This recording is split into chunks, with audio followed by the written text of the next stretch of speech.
চট্টগ্রাম মহানগরীর ৯ নং ওয়ার্ড উত্তর ফারতলী শ্রী শ্রী আনন্দময়ী কালীবাড়ি মন্দির পূজা মণ্ডপত শারদীয় দুর্গাপূজা উদযাপন উপলক্ষে শাড়ি লুঙ্গি বিতরণ এবং প্রসাদর আয়োজন করা হইয়ে।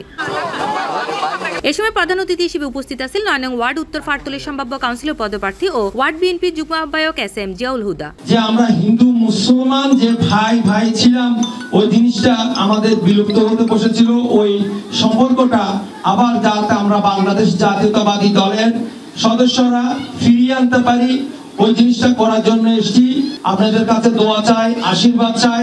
আগামী দিনে এই ৯ নম্বর ওয়ার্ডটাকে আমি আধুনিক একটি জনবান্ধব, সুন্দর ও স্বাস্থ্যকর ও হেলদি ওয়ার্ড হিসেবে প্রতিষ্ঠিত করার জন্য যত ধরনের কাজ কাম করা যায় সেগুলো আপনাদের পাশে থেকে করার অঙ্গীকার বা বলার জন্য এসেছি।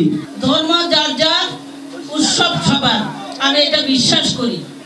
আর যার জন্য সব সময় যে কোনো সময় আমি রাতে ৩টা বাজলো আমি মন্দিরের মধ্যে দৌড়ে চলে আসি, এই জন্য যে আমার বোনদের ভাইদের কোনো সমস্যা হলো কিনা। অনুষ্ঠানে আরো উপস্থিত আছেন মহানগর মহিলা দলের সিনিয়র সহসভাপতি সখিনা বেগম, মন্দির পরিচালনা কমিটির সভাপতি জুনু রঞ্জন তালুকদার, সাধারণ সম্পাদক জ্ঞান রঞ্জন নাথ, পূজা কমিটির সভাপতি আরডিনাথ কাজল, সাধারণ সম্পাদক সঞ্জয় দত্ত, ওয়ার্ড বিএনপির আহ্বায়ক কমিটির সদস্য মোহাম্মদ মাসুদ সহ এলাকাবাসী এবং পূজা তাগত পূজার্থী অক্কল।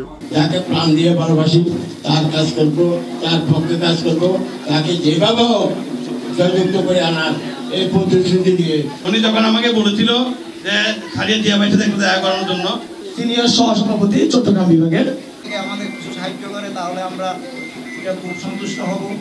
উনিও আমাদের পাশে থেকে কাঁধে কাঁধ মিলিয়ে কাজ করবেন। C+ TV Chittagong.